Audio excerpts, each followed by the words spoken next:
Brilliant spring sunlight filters through Liberty DeGeneres windows, catching Madison's enormous engagement ring. The light scatters prisms across our brunch table.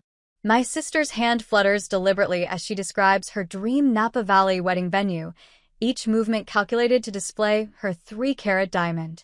Mother sits beside her, methodically cutting her Belgian waffle into precise squares while maintaining that practiced smile I've recognized all my life, the one that signals she's about to ask for something. Father glances at his Rolex for the 3rd time in 5 minutes. "Let's get down to business," he announces, interrupting Madison's elaborate description of wine cave dinner receptions. "We have the preliminary budget prepared." My coffee cup pauses midway to my lips as Mother slides a thick folder across the white tablecloth. The restaurant chandelier casts a soft glow on the gold-embossed wedding planner logo. "Go ahead, take a look," Mother encourages, her voice honey-sweet. Madison's been working with the most exclusive wedding coordinator in Napa. I set my cup down and open the folder. Numbers cascade down the page in neat columns. Venue rental, catering, flowers, band, wedding planner fees. My throat constricts as I reach the bottom line. $240,000? The words barely escape my lips. "A bargain, really," Madison chimes in. "You should see what some of the other venues charge." Father clears his throat, straightening his tie. "Your mother and I will cover half, as parents should. We need you to contribute the other half." The room seems to tilt sideways. "You want me to pay $120,000? You can afford it now." Madison's voice takes on that wheedling tone she perfected in childhood. "You're doing so well at Franklin West Capital." A memory crashes into me. Standing in our kitchen 6 years ago, clutching my University of Pittsburgh acceptance letter with trembling hands. Father's voice had been cold as January steel. "You're not college material. We won't waste money on something you'll quit." Mother had nodded along, hands clasped at her chest. "Madison has the academic mind, sweetheart. You're more practical." I'd offered to sign a contract, promising to repay every penny with interest. I'd researched student loans and prepared spreadsheets proving I could manage the debt. Father's response had been final. "We don't lend money. It's a matter of principle." Now, I place my coffee cup precisely on its saucer, focusing on the small clink of porcelain meeting porcelain. "Why do you need my money specifically?" "Because you're family." Madison's voice carries a note of impatience, as if I'm being deliberately obtuse. "And, honestly, you owe us this. You've barely contributed to any family events since you got that big promotion." Mother's fingers drum against the table. "We've already put down deposits on the venue and several vendors." Non-refundable deposits. The words hit like individual punches. They planned this ambush, counted on my money without even asking, just like they planned my future without asking, decided my limitations without evidence. I hear my voice emerge, quiet and steady. 6 years ago, when I begged you to help me go to college, what did you say, Father? His jaw tightens. Mother's practiced smile slips. You said you don't lend money, that it was a matter of principle. Each word falls like ice into the sunlit space between us. You said I wasn't worth the investment. That was completely different. Mother interjects, flustered. This is Madison's wedding, your sister's special day. And my education wasn't special? The comet surprises even me. My dreams didn't matter? Now see here. Father's face flushes red above his collar. You've turned out fine without college. Better than fine. So I'd say we were right about that, weren't we? You should be grateful. I don't lend money. The words taste like victory on my tongue. It's a matter of principle. Madison's mouth drops open. You can't be serious. I am. I stand, smoothing my skirt. And since you've already put down those non-refundable deposits, I suggest you start looking for alternate funding sources. Renee Miller. Father's voice cracks like a whip. Sit down. We're not finished here. I pick up my purse, letting its familiar weight center me. Yes, we are. The bank of Renee is permanently closed to this family, just like the bank of Mom and Dad was closed to me 6 years ago. I turn and walk away, my heels clicking against the hardwood floor. Madison's voice rises in protest. Mother calls my name, and Father's chair scrapes back, but I don't stop. Don't turn around. The maitre d', opens the door with a small bow. Spring sunshine wraps around me like a blanket. For the first time in years, the weight of seeking my parents' approval lifts from my shoulders. They made their choice 6 years ago. Today, I made mine. My phone buzzes as I reach my car. A text from Madison. "You're ruining everything." I already told everyone about the wine cave reception. I silence my phone and start the engine. The future stretches before me, bright and clear and finally completely my own. Days pass in a blur of office clients and meetings, but a week later, my aunt's call changes everything. At Aunt Carol's house, her hands tremble as she slides a manila folder across her antique coffee table. "I found these when cleaning out Dad's study last week," she says, her floral perfume, unchanged since my childhood, filling the space between us. "You deserve to know." The folder's edges are yellowed with age. Inside, statements from Cleveland First Bank span years, monthly reports for the Miller Children's Educational Trust. My throat closes. Children's? As in plural. Aunt Carol nods, twisting her wedding band. The sunlight through her living room windows catches the modest diamond, so different from Madison's 3-carat showpiece. "Your parents opened it when you were born. Equal amounts for both girls."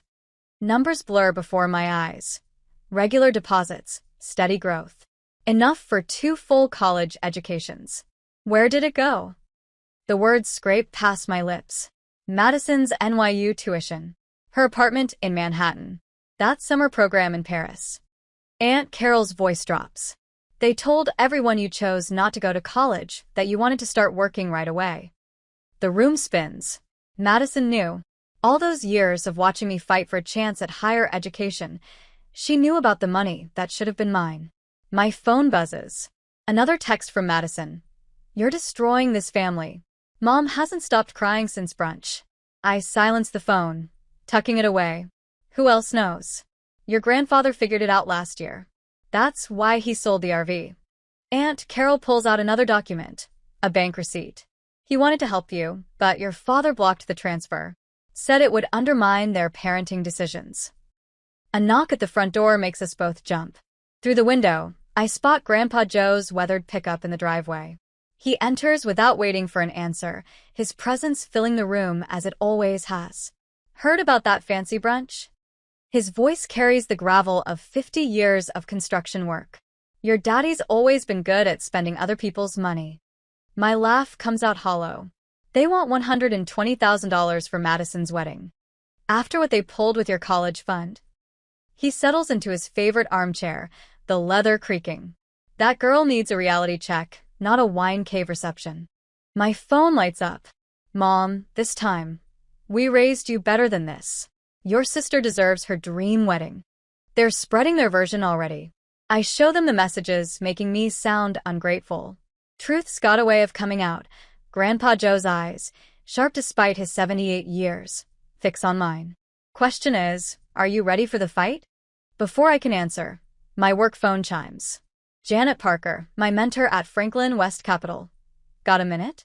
Heard through the grapevine about some family drama. "Been there, survived that. Let's grab coffee." "Your parents will try to isolate you," Aunt Carol warns. "They're already telling people you've gotten too big for your roots since the promotion." A text from my cousin Bethany pops up. "What's your problem with Madison?" She's literally crying about her ruined wedding plans. Let them talk. The words come out stronger than I feel. I'm done playing their game. Grandpa Joe nods, pride flickering across his weathered features. About time somebody stood up to Robert's bullying. Man's been running this family like his own personal bank for too long. My phone keeps lighting up. Church members asking about honoring my parents, relatives offering to mediate, Madison's bridesmaid suggesting I'm jealous of her happiness. But something's different now. The weight of seeking their approval has lifted, replaced by a strange lightness. I think of my office overlooking Lake Erie, the promotion I earned through pure merit, the life I've built without their help. You know what the worst part is? I trace the edge of the bank statements. They'll never admit what they did. They'll rewrite history until I'm the villain who ruined Madison's perfect day. Then let them. Aunt Carol's voice carries steel I've never heard before.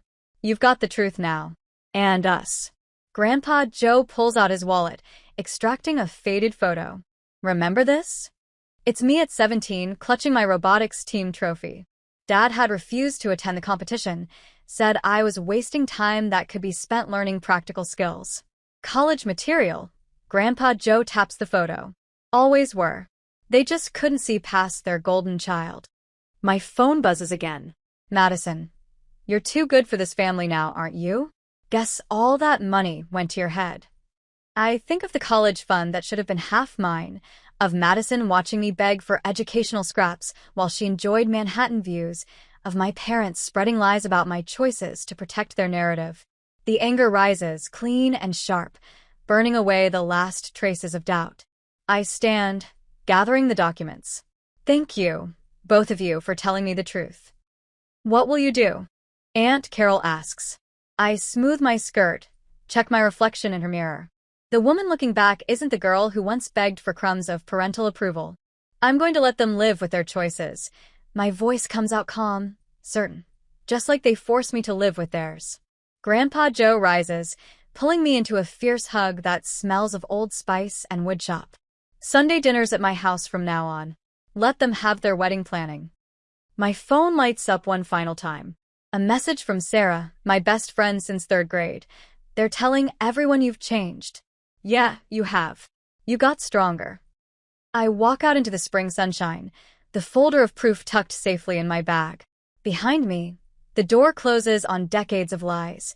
Ahead, the truth stretches bright and clean, a road all my own. Let them talk. I know who I am now, and I'm done asking permission to exist.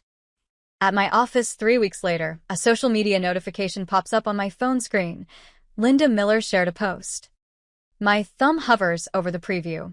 After 3 weeks of radio silence following the brunch confrontation, Mother has resorted to her favorite weapon, the court of public opinion. When did children stop honoring their parents? So heartbroken to see the values we instilled being thrown away for material gain. The comments roll in beneath her post.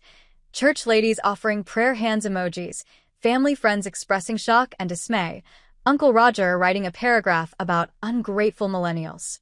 I set my phone face down on my desk at Franklin West Capitol, focusing on the steady hum of market data scrolling across my dual monitors.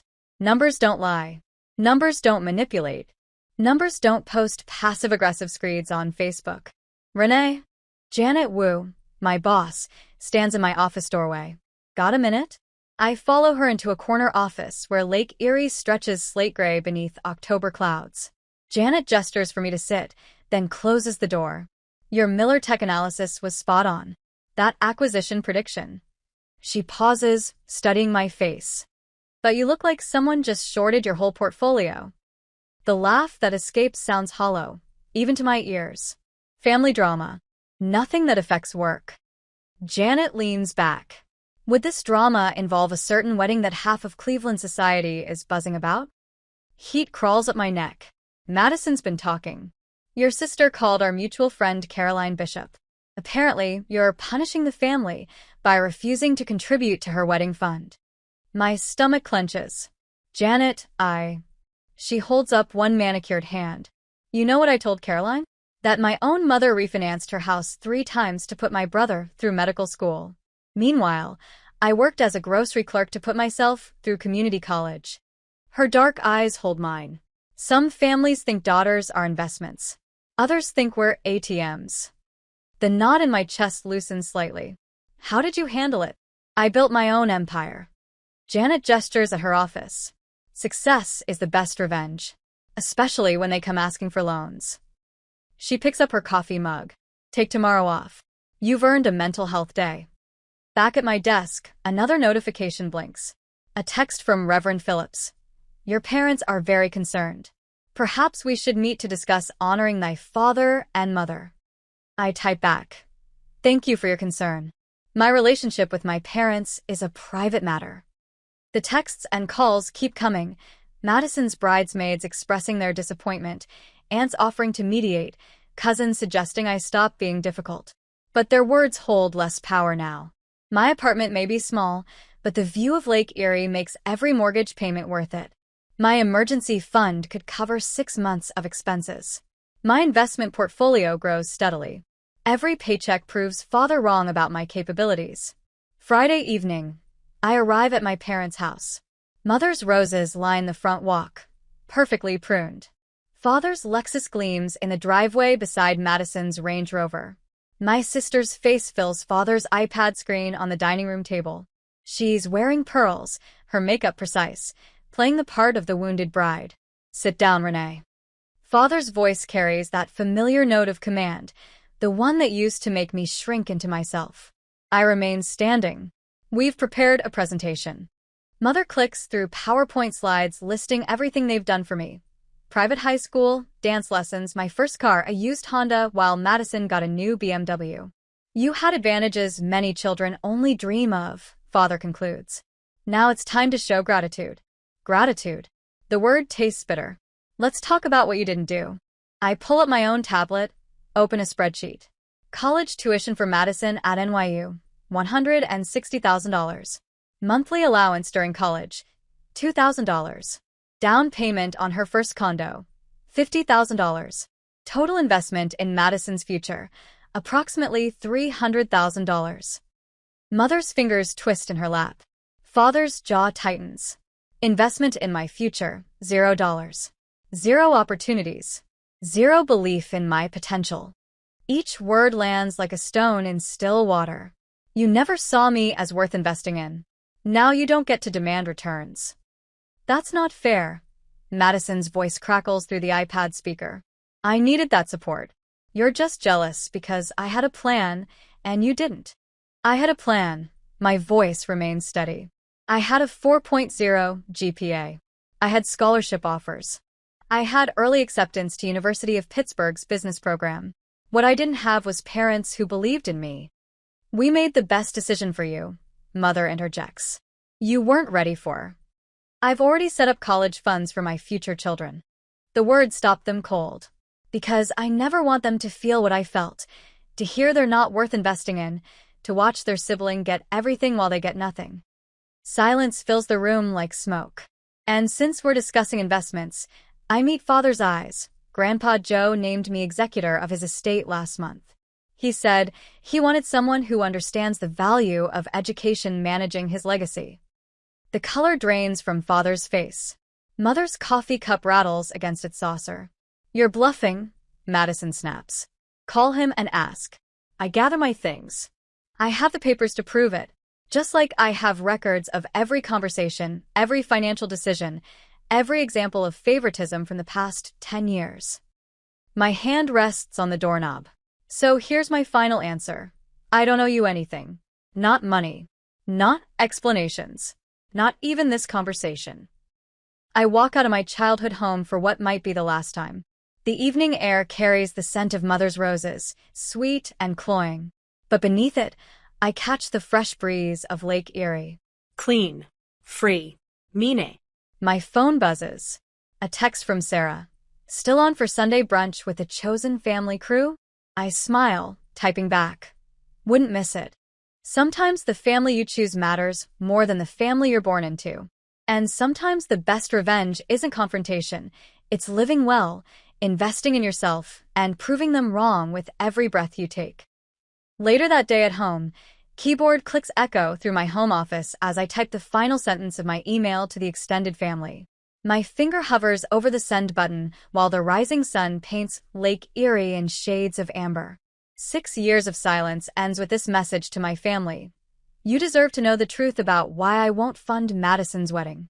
The facts flow in clean, measured paragraphs. My University of Pittsburgh acceptance, the robotics team championships Father never attended, the college fund that vanished into Madison's NYU necessities. Each word strikes like a hammer on steel, forging truth from years of carefully crafted lies. A text from Madison lights up my phone. If you send that email, you'll destroy Mom and Dad's reputation at church. The threat slides off me like water. Let the truth destroy what needs destroying. I press send. Within hours, the family phone tree blazes with responses.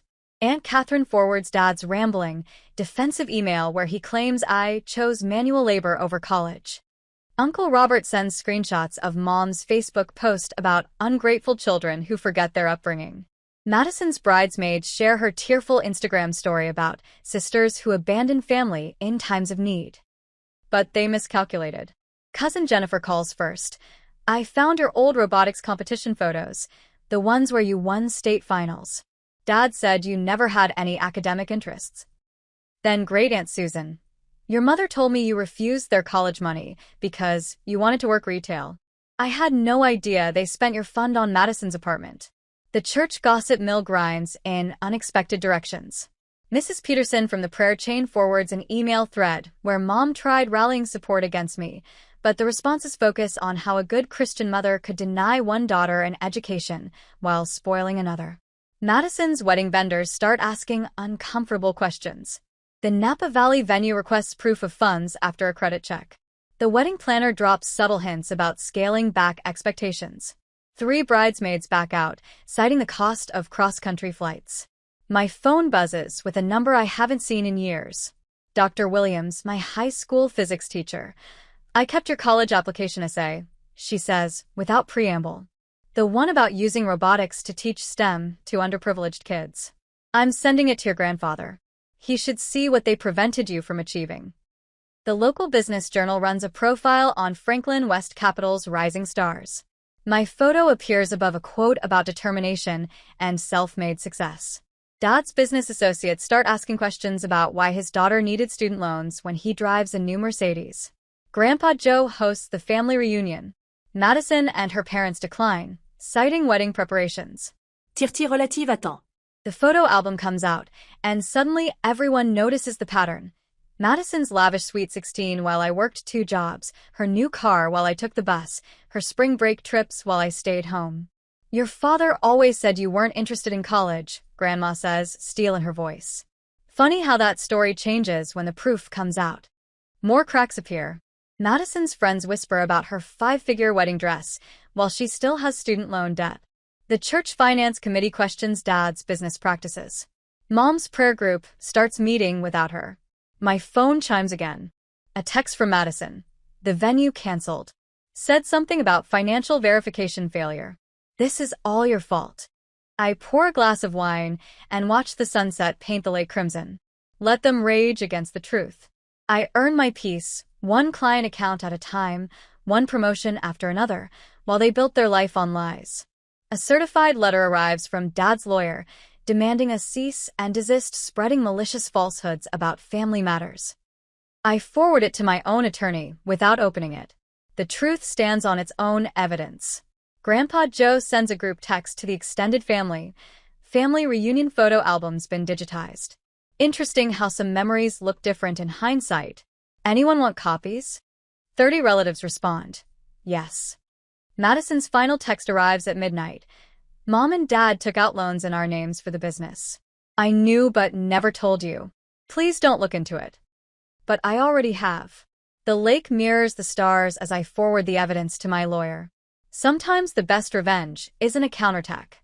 It's simply bringing darkness into light, truth by truth, lie by lie, until nothing remains but what's real. The morning sunlight floods my corner office at Franklin West Capital, painting golden rectangles across the mahogany desk where I've arranged the documents in precise rows.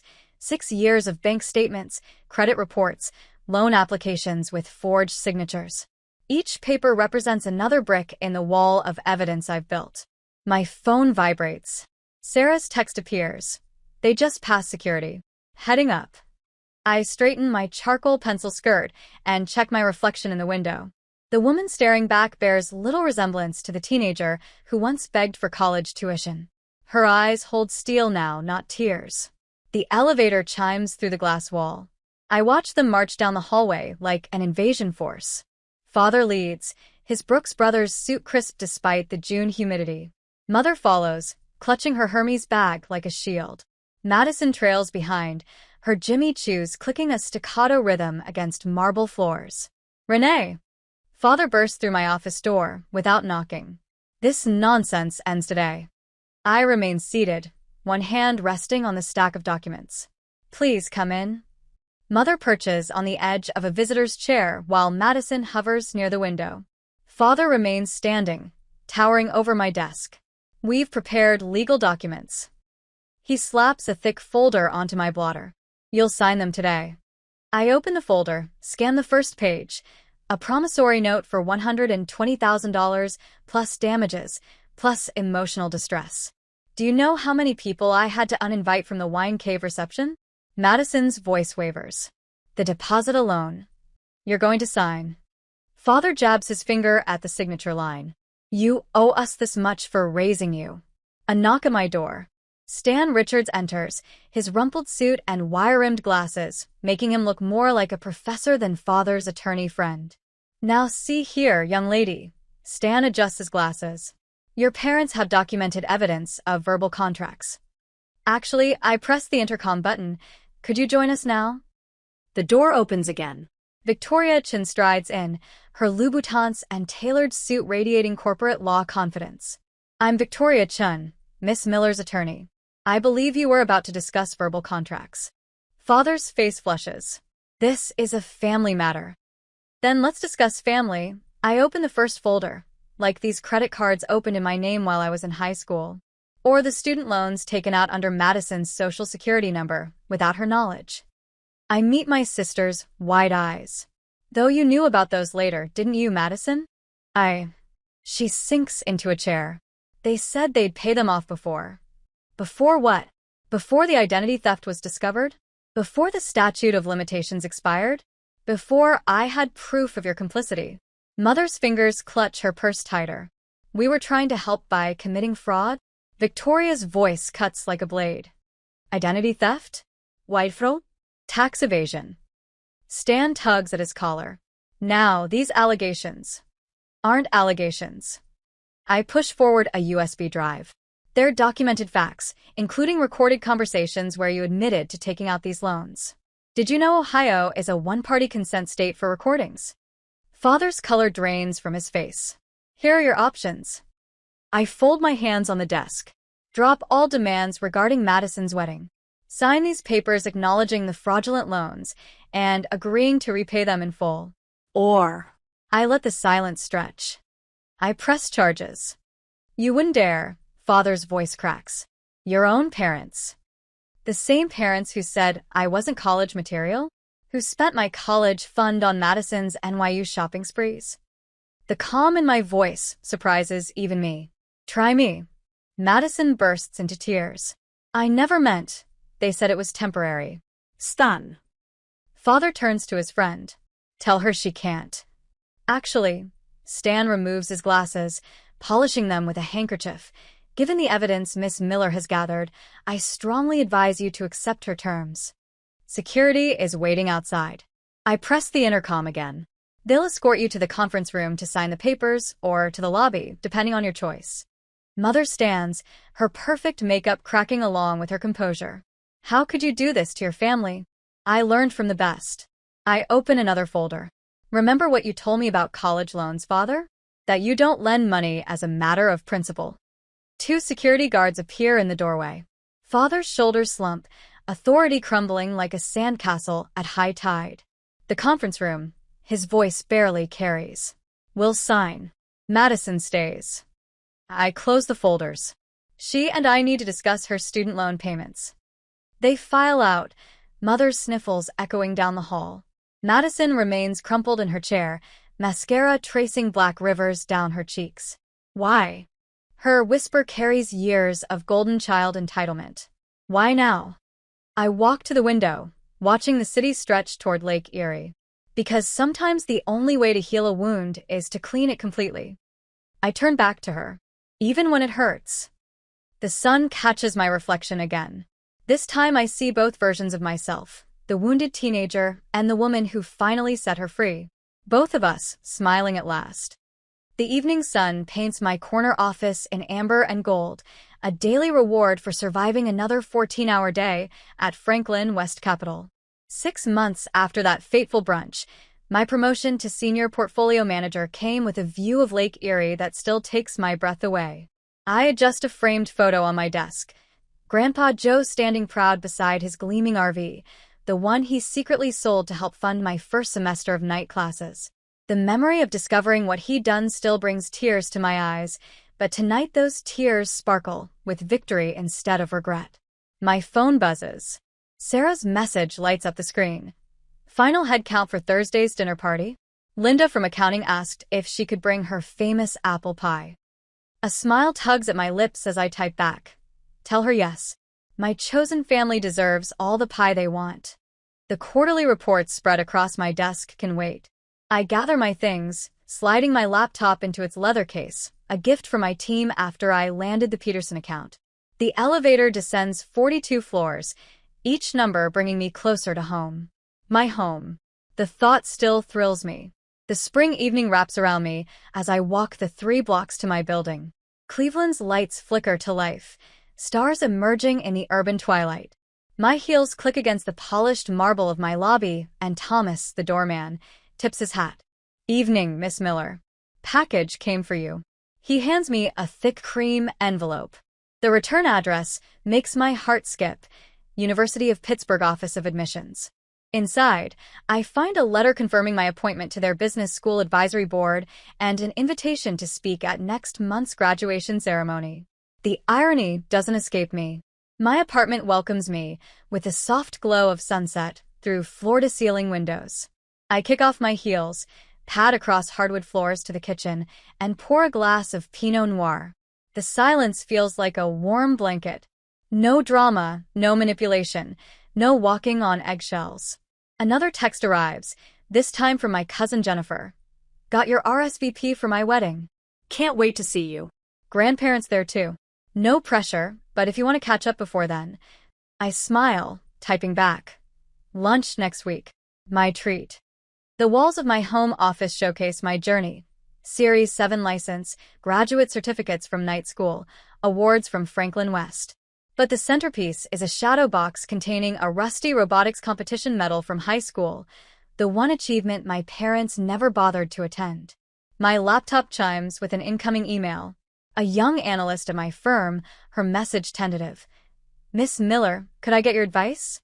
My parents are pressuring me about my career choices, and I heard you might understand. Setting down my glass, I begin typing. Let's meet for coffee tomorrow morning. I know a great little place. The doorbell rings at 7 sharp. Sarah arrives with takeout containers of Thai food, followed by my grandparents bearing a homemade chocolate cake. Linda from accounting appears minutes later, her promised apple pie still warm. The table's set on the balcony. I tell them, leading the way outside. Lake Erie stretches before us, painted in sunset colors. String lights twinkle overhead, my own little piece of stars brought down to earth. Grandma squeezes my hand as we sit. I saw Madison's wedding photos on Facebook. The vineyard looked smaller than planned. I heard they ended up at that local winery instead of Napa, Sarah adds, passing the pad thai. Your mother's bridge club must have been scandalized. I shrug, the movement light and free. Not my circus anymore. We eat and laugh as twilight deepens into night. My grandfather raises his glass, a toast to my brilliant granddaughter who proved them all wrong. Tears prick my eyes, but I lift my glass high to the man who sold his dream RV because he believed in me. Later, after the dishes are cleared and my chosen family has gone home, I stand at my bedroom window. The city sparkles below, a testament to all the dreams that find their way despite the odds. My reflection in the glass shows both versions of me, that uncertain teenager clutching a college rejection letter, and the woman who built her own success story, brick by brick. My phone lights up one last time. A text from Madison. I understand now what they did. What I did. I'm sorry. I let the message sit unanswered. Tomorrow I'll review applications for the scholarship fund I created for non-traditional students. Tomorrow I'll mentor another young woman fighting to prove her worth. Tomorrow I'll continue building a life that needs no one's approval but my own. But tonight, I simply stand in my success, letting it fill my lungs like oxygen. The hurt teenager inside me finally exhales, knowing she was always worthy. She just needed someone to believe in her. That someone turned out to be me.